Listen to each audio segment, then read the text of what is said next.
Are you working on your author career but struggling to get that first book published? Does the goal of being an author seem too lofty? Or thoughts of having multiple books and making a full-time living are as fantastical as living in Cinderella's castle? Welcome to Discovered Wordsmiths, a podcast where aspiring authors can be heard. Join Stephen Schneider as he finds and talks to authors you may not know, but authors that have gotten their foot on the author career path. Hear what they've done to get there and where they want to go now. Settle back. It's time for a bit of inspiration and advice. Come listen to today's Discovered Wordsmith. Welcome again to another episode of Discovered Wordsmiths. Today we're going to meet Frank Knight, who started writing before the whole Kindle explosion. So his take on the industry is a bit different than those of us that have started today. He wrote a sci-fi fantasy book called Vale of Eden, which also it's a two-book. The first book is in two parts, and he's thinking of plans for finishing up with a sequel. So please sit back and enjoy the talk with Frank Knight. And please, if you enjoy these podcasts, give me a like, give me a review. It would really help a lot. So here's Frank. I can hear you fine. Okay, good. All right. So welcome, Frank. How are you? Having a good day, I hope. It's great in the middle of this COVID-19 summer. Yes. Quite interesting. So I welcome you to the podcast. I thank you for taking some time.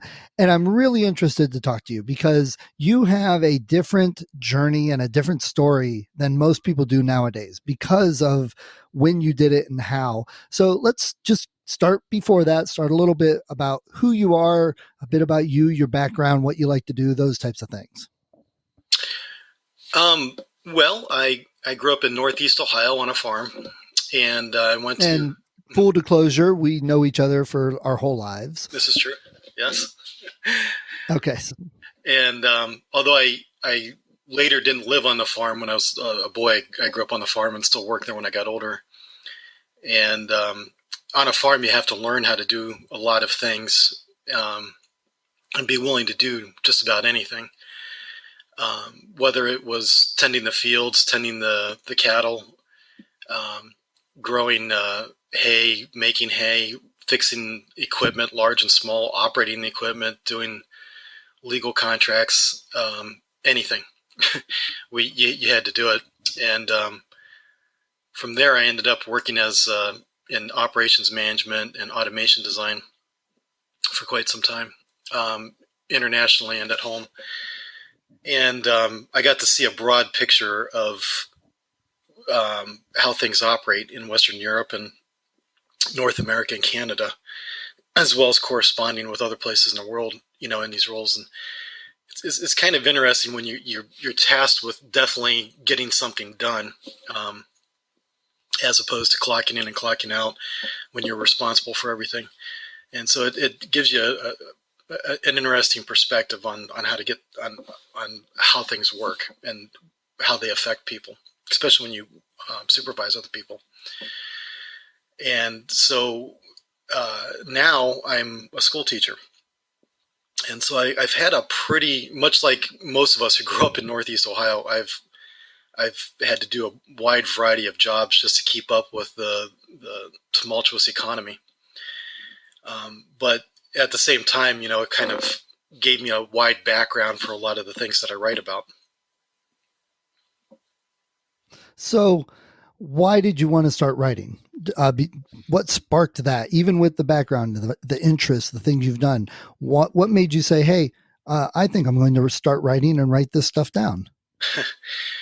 It actually had nothing to do with broad sales or anything like that, or looking for a bestseller.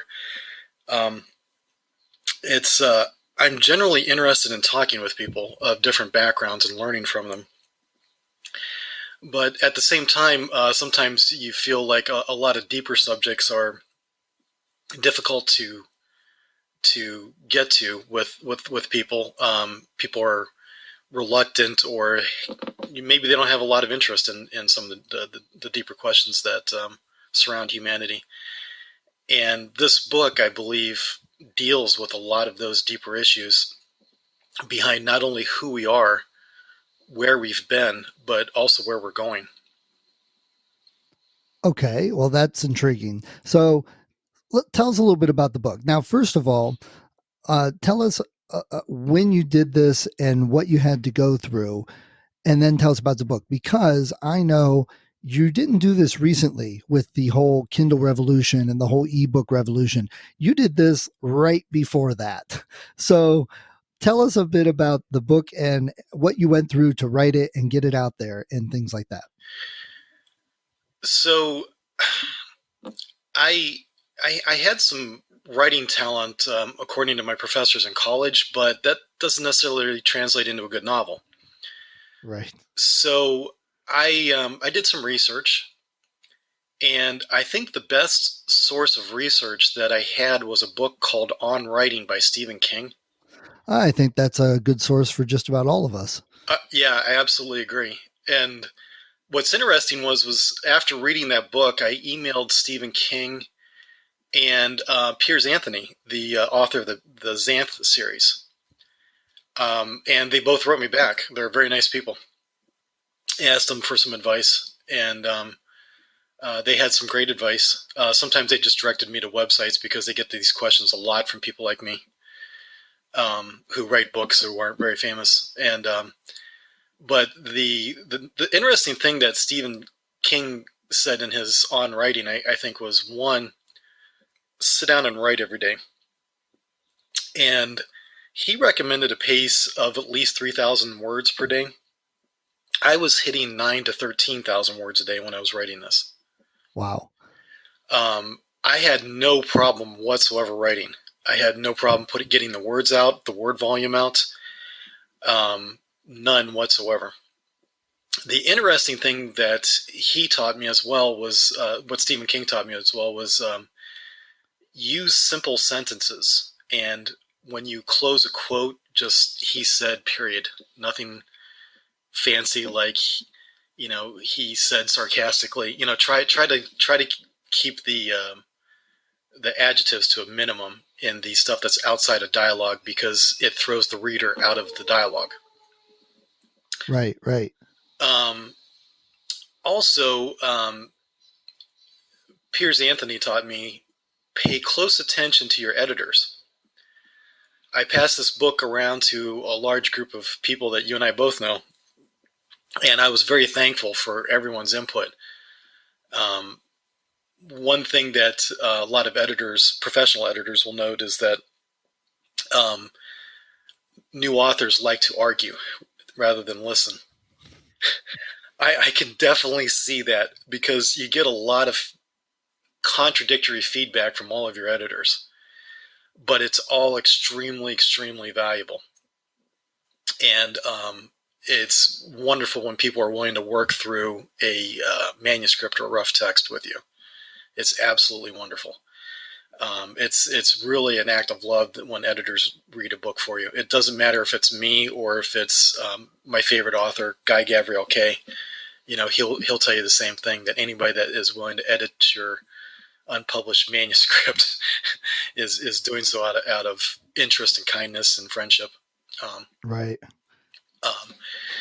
So, and what they have to say gives a great point of view, but also you start to realize that you may have affected a reader in a way that you didn't realize. And that's important to pay attention to, I think. Okay. So, when you did this book, it was about 2008 you were working on this, if I remember? I think 2007 might be the, let me see. Yeah, I think it might have been, it's in that general area. In that right? ballpark. It was before the Kindle came out, before the ebook revolution and all of that. So you didn't have the podcast, you didn't have the training courses, and didn't even have as many of the books. So what was a day like for you? What was writing like for you? And what did you do to get that book out there and published? So aside from just writing every single day, or writing as often as I could. I located a graphic designer. Fortunately, I have one sitting in my office with me, who's my wife. Yeah, that's very convenient. Very convenient. So she typeset the book for me. She has experience with this with other books as well. And also, I went out and I searched for an illustrator who was willing to work with me. And I paid the illustrator to create just some concept doodles, which I placed throughout the book, which is great because they're black and white, and they help reinforce concepts in the book about different concepts and characters and futuristic devices and technology, as well as some of the more fantastical elements of the cherubim and the seraphim and things like that. But also the cover. I gave him I gave him some excerpts from the novel and said, I would like this scene depicted on the cover. There was a funeral in the book, and I wanted the funeral scene depicted. The more details I gave the illustrator, the better the results I found that I got. The other thing I did was I went out and I hired a professional editor, somebody who's been an editor on a lot of famous books. And I paid that editor, I think $750 to edit my book and give me feedback. And I actually had a couple of famous editors edit my book. One charged me, a couple others did not. And I found that the free advice that I got from not only editors, but people that I knew that were willing to edit the book was way, way, way better than any of the professional editors that I paid to. Really? Yes. Interesting. I highly do not recommend a professional editor.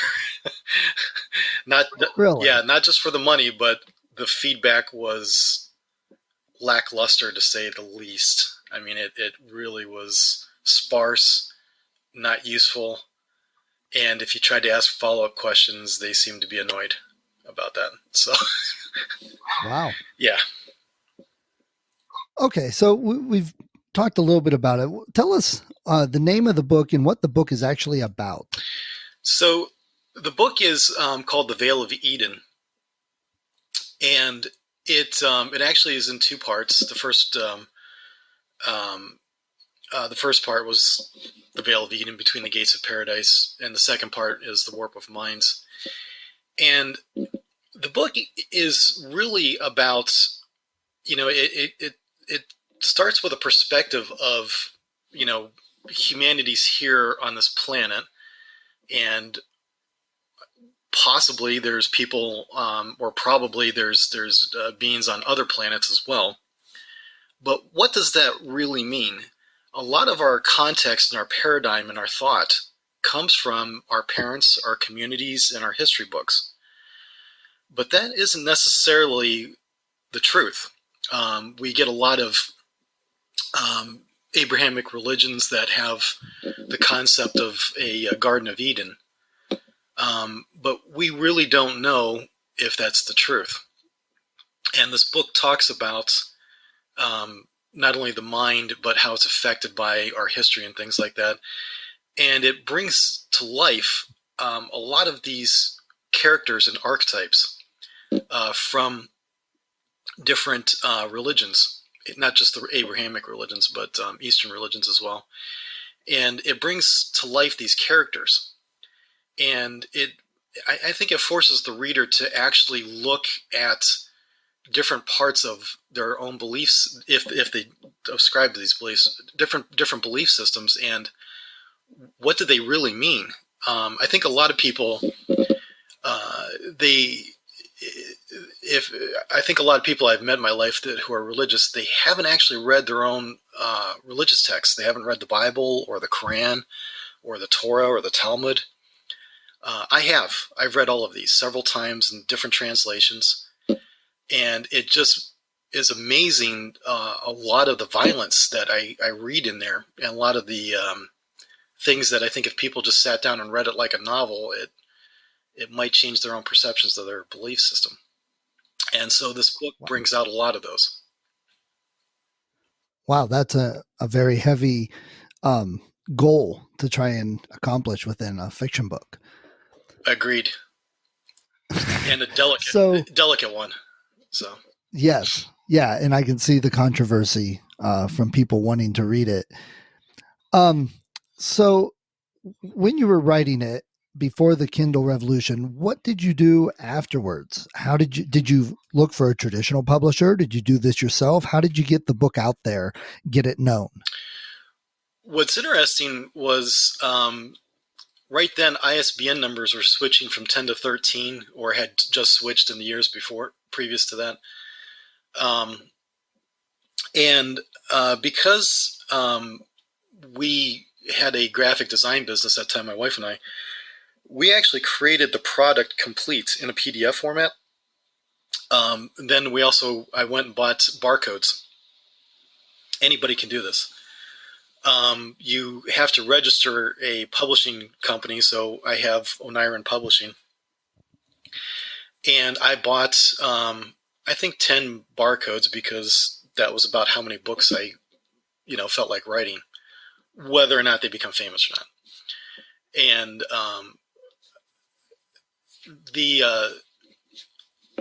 what happened was I sent this to my favorite author's publisher, which was one of the professional editors who edited my book for free, who did a great job, by the way. And but they're very specific about things that they publish. It turns out a lot of people are.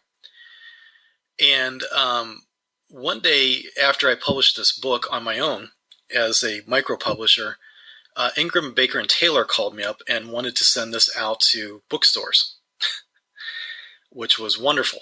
That was great. The problem was life events kept me from being able to follow through with them.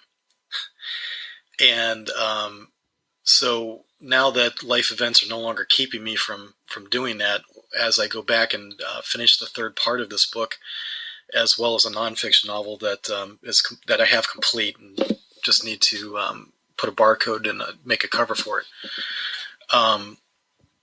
I will go back to Ingram, Baker, and Taylor and see if they're still interested in this series. Okay, so you're still out there with it, still pushing it and trying to get the book known. Yes, I would say that I'm just starting to do that again, just because, like I said, life events really affected me from the time that I published this book till just about a year or two ago. So with all the changes that have gone on in self-publishing over the last decade, what are you going to do different, or what do you wish you had done different back then that you might change now? I wish I had the time to finish with Ingram, Baker, and Taylor. Back then, that would have really put the book to the acid test to see if broad publishing would actually give it some sort of appeal. I did actually put this up on Kindle and Google Books back then, as time rolled on. But again, as you said, I actually wrote this before the Kindle revolution. And so I was one of the first Kindle books. I sold, I don't remember, it was in the range of dozens or maybe 100 books on Kindle or something like that. So it wasn't a lot. Then again, I wasn't out there pushing the book. I think a podcast or different ways to increase your search engine optimization and rankings would be the best way to push anything. Even back then, if you get on different book editing websites, Goodreads and stuff like that, Goodreads.com, you also get like-minded authors and editors who are willing to edit your books and you edit theirs. But the more websites, the broader the base you get, I think the better that your search engine rankings are, and especially doing video and podcast, I think would definitely increase the rankings. One last thing that I would probably do is when you write a book like this, especially with contentious content, you have to be very careful about not being on a soapbox. And so now that I'm 10 years older, I would like to go back and look at that just to make sure that there's everything, that I put in there is presented in the most mature way possible. As you get older, you can look at things in a more mature fashion. Right. You hope. Yeah. So it sounds like you're thinking about getting back into it, maybe writing some more books in this series or another series. What are your plans for this book and for the future with your publishing? So this book, there's 3 books in the series, and I actually had written quite a bit of the third and final book before I stopped writing in the series. I decided to write a nonfiction novel about my mother, who's schizophrenic and had to spend time in mental institutions when I was growing up. And that book, I think, is going to have a more profound impact on some of the things that are occurring right now in the world. And that book is actually done. I just have a last round of editing and the cover to do on that. Completely different genre. It's nonfiction. I think once I finish that, I'll go back and finish the third book in this series and then bring it out. I know personally myself, when I go to read, like a trilogy and I'm waiting years between books, it drives me insane. And I have to keep going back and rereading the first couple books, to keep in train with the third one. So I think it may help that there's, when I do finish this and go back to more serious marketing of it, I think that the fact that it's a trilogy will help. No, you would hope. So you did some nonfiction. What do you find the good or bad and differences between writing fiction and nonfiction? So the editors have a completely different attack when they are reading your work. What's interesting is I think a lot of people take the title nonfiction way too seriously, in that my nonfiction novel is completely nonfiction, except, of course, there is no way I can possibly recall dialogue from when I was 4 years old, word for word. So as I'm writing this, people want a dialogue and a story behind a book, even a nonfiction novel. And so the nonfiction novel has a dialogue. It lets you know not characters, but actual people. And so as I'm passing this around to people who were present as my mother's mental breakdowns occurred, she's one of the few people, especially back then, there was only like 24 cases in the United States diagnosed with multiple personality disorder. My mother was one of them. And so as I go through this, everybody seems to agree that the facts of the book are correct. But I have to remind my editors that, of course, I have no idea what the actual words were, in the quote, when people were speaking. You can't even remember from this morning word for word what somebody said to you, Right. That's why we record this. There you go. Yeah. So, but the nonfiction for me is the hardest part with nonfiction was you're trying to weave a narrative with a plot in reality of something that happened. That's difficult because, as everybody knows, life doesn't always have a plot. There's not always a moral to the story. The hero doesn't always win, but yet at the same time, I feel compelled to weave a solid story that's got a beginning and an ending to it in a nonfiction novel. And I think I did that quite well, if I do say so myself, because it was really difficult to come up with that, as opposed to a fiction novel, science fiction and fantasy. I have complete control over the plot. If something doesn't work out, I can make it go in a new direction. I'm creating reality. I'm creating the reality of the fiction novel, whereas in the nonfiction novel, the reality was created, and you're trying to portray it in the most realistic, non-offensive manner possible, because one of the reasons why I'm writing this novel is because the nonfiction novel about my mother is because I want people to realize that schizophrenics are actually more likely to come to harm than to harm people. It's the exact opposite of what people expect. She has a very hard time getting medical treatment because of the stigma of mental illness, especially schizophrenia. And I'm trying to give people as real of a look as possible as to what it's like to live with somebody who's full-blown schizophrenic, full-time. And I want to be as honest as possible, because I think if people see the honesty behind it, they'll realize that schizophrenics are not people that you need to be scared of, but that we need to help. So, well, that's a good goal, definitely. Let me ask though, do you think that some of that nonfiction of growing up in this environment, is some of that affected or in the fiction book that you wrote? Absolutely. Yeah. Yeah. As you can imagine, that's an excellent question. There's a scene in The Vale of Eden where this boy, Robbie,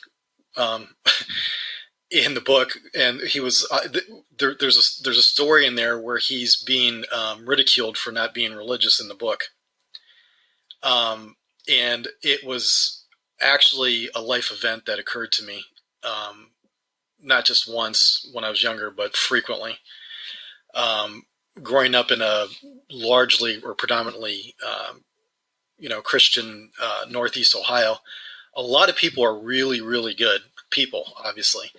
But when you're not like other people, when you're a little bit different, it's the loudmouths that stand out, and you're afraid that they're actually speaking the subconscious of all the other people around you, right?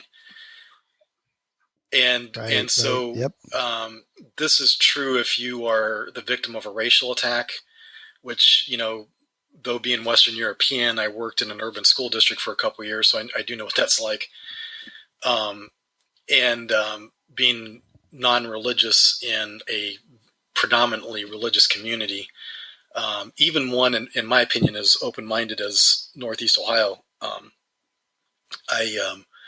I think Northeast Ohio is a wonderful place to live, especially for tolerance and matters of just treating people with basic common courtesy. Now that I live in central Pennsylvania, I feel like the clock's rewound almost a century in that regard. But as you asked, is that reality bleeding through to the novel? Absolutely. In fact, that's probably one of the main reasons why I wrote that, is because I think a lot of people, the afterlife, if it exists, is a black box that people don't really want to look into. And this book forces people to look at their paradigms, their beliefs, and some possibilities that truly exist scientifically for what's beyond our current existence. So. Well, that's definitely something deep to be ending the whole podcast on. So Frank, tell us again, what's the name of the book, and where can we find it, and where can we find you online if we want to know more? It's The Vale of Eden, Between the Gates of Paradise series, and you can find it on Amazon.com, and I believe it's still on Kindle. Actually, I'm gonna check when we get off here, but if not, it will be soon. And what else did you ask? I'm sorry. Where else can we find you? Do you have a website? Are you on any of the social media? You can actually email me at authorfrankknight@gmail.com, and I will respond. Great. Well, Frank, I appreciate you taking some time. I can't wait to hear what happens with the rest of the series. Maybe we could talk again in 6 months or a year and see how things are going. That would be fantastic. Thanks, Steve. Great. Thank you. I'll talk to you later, sir. Have a good day. Bye. Thank you for listening to Discovered Wordsmiths. Come back next week and listen to another author discuss the road they've traveled, and maybe, sometime in the near future, it might be you.